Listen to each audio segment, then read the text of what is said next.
Ya, pada kesempatan ini saya akan menjelaskan tentang hukum Avogadro. Nah, hukum Avogadro itu secara umum berbunyi pada suhu dan tekanan sama, maka berlaku N1 per V1 sama dengan N2 per V2, di mana N1 dan N2 itu adalah molnya, V1 dan V2 itu adalah volume. Biasanya ini berlaku untuk gas ya, untuk gas. Nah, untuk lebih jelasnya saya jelaskan saja contoh soal nomor 2 pada LKS halaman 56. Ya, coba nanti dilihat ya. Nah, di situ diketahui pada suhu dan tekanan tertentu diketahui ada 0,5 liter gas NO, di mana MR-nya sama dengan 30. Nah, berarti di sini ada variabel yang sudah diketahui ya, yaitu volume NO sama dengan 0,5 liter dan masanya NO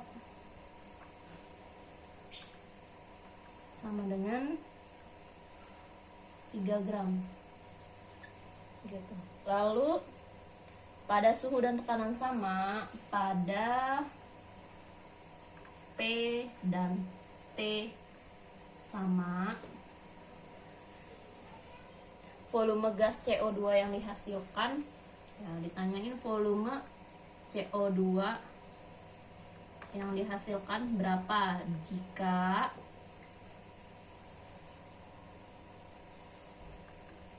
sebesar 40 gram CH4 dengan MR-nya di situ 16. Nah, ini maksudnya gimana? Jadi kita harus mencari molnya CO2 dulu, tapi untuk mengetahui mol CO2 kita harus buat reaksi pembakaran CH4 yang menghasilkan CO2. Kita buat ya persamaannya, CH4 dibakar dengan O2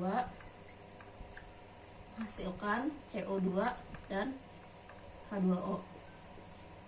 Nah, setarakan persamaannya, C sebelah kiri 1, sebelah kanan 1. Nah, sudah setara. Sekarang yang H sebelah kiri 4, sebelah kanan 2, berarti kasih koefisien 2. Sekarang untuk yang O sebelah kanan ada berapa? Ada 4, sebelah kiri masih 2, berarti sebelah kiri yang O2 nya kita kasih koefisien 2. Kalau sebelah kiri dan sebelah kanan sudah setara, baru kita bisa mengolah datanya yang ada. Nah, di situ CH4 berapa gram? Ada 40 gram ya, MR-nya 16. Dari sini kita bisa menghitung mol CH4. Mol CH4 sama dengan 40 gram dibagi 16. Nah, 40 gram 40 per 16, berarti kalau sama-sama dibagi 4 jadi 10 per 4. Nah, kalau 10 per 4 berarti berapa? 2,5 mol. Nah, kalau mol CH4 sudah diketahui, kita bisa mengetahui mol CO2 karena berdasarkan konsep perbandingan koefisien sama dengan perbandingan mol. Kalau CH4 koefisien 1 molnya 0,2,5, maka kalau misalnya CO2 dengan koefisien 1 molnya berapa? 2,5 juga ya. Berarti mol CO2 itu sama dengan 2,5 mol. Gitu. Perbandingan koefisien sama dengan perbandingan mol. Nah, kalau sudah ketahuan mol CO2-nya, sekarang kita baru bisa menghitung volume CO2 pakai rumus ini. Nah, kita masukkan aja ya rumusnya. Kan itu N1 per V1, berarti N1-nya saya misalkan si NO aja. Mol NO per volume NO sama dengan mol CO2 per volume CO2. Kita masukin nilainya, mol NO berapa? Oh, mol NO nya belum kita hitung ya. berarti harus hitung dulu mol NO. Mol NO berarti di situ masanya ada 3 gram. 3 gram dibagi MR-nya berapa? 30. Berarti 1/10 atau 0,1 mol. Mol NO-nya sudah diketahui, kita masukin nilainya. Di sini 0,1 mol. Volume NO-nya 0,5 liter. Lalu volume CO2-nya yang NCO-nya, mol CO2-nya udah ketahuan tadi ya, 2,5 mol. Sedangkan volume CO2-nya yang ditanyakan.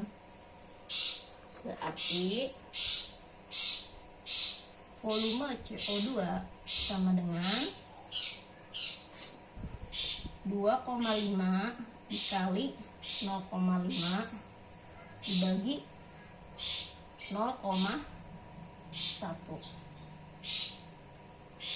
Pakai satuan juga boleh, berarti 0,5 mol kali 0,5 liter. Berarti di sini 0,1 mol. Ya, coret-coret. Berarti ini dapatnya berapa? 5. 2,5 berarti 12,5 liter. Seperti itu ya. Jadi 12,5 liter.